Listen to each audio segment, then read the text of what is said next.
Well, I wasn't going to do it, but I caved and I am installing the Rottweiler Performance Stage 2 intake on my KTM 1190. The stock filter wasn't too dirty. I don't do a lot of riding in the dirt with this bike, but as you can see, it's not too bad. There was some dust that's getting by the stock filter that gets down into the intakes. Kind of wiped all that out. It wasn't too extreme, but it definitely was dusty. But I guess my main reason for wanting to do this is that I'm just trying to kind of give it a little bit more power, a little bit more oomph and sound. One thing I love about this bike is that it's very quiet, but maybe it's time for a little bit of a change and make it a little bit more aggressive.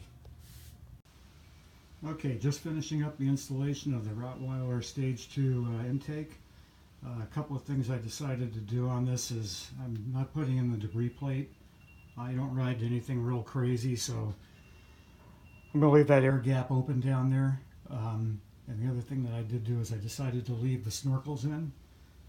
Just put a tie wrap around the frame and a screw where they connect in the front here to keep them in place, because once you remove the stock air box, there's nothing to really hold them in. But I think these should stay in pretty good, and it's going to redirect some of that air coming forward down into this area to kind of deflect some of the engine heat.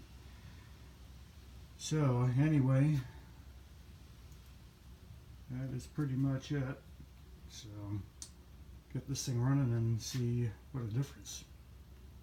Well, I haven't put everything back together yet. I couldn't wait to get on it and take it for a test ride, and I'm telling you, it is definitely worth it. It was kind of a lot of money to do this intake, but the result is pretty phenomenal. Definite noticeable increases in the power gain, especially at the lower end. It used to seem like before that the bike kind of had a power band. When you got it up into like maybe 4th or 5th and you were kind of more or less on it, you really started to feel it kicking. It kicks a lot sooner. You just you grab a handful of throttle at the low end and the front wheel's going to come off the ground. So anyway, really loved this bike before and love it even more now. It is a little bit louder. Not so much when you're not on the throttle, but when you're first kind of getting going in first or second. Get a little bit more sound on the intake, but it kind of sounds more healthy, and the increase in the responsiveness is really phenomenal. So anyway, I'll finish this later.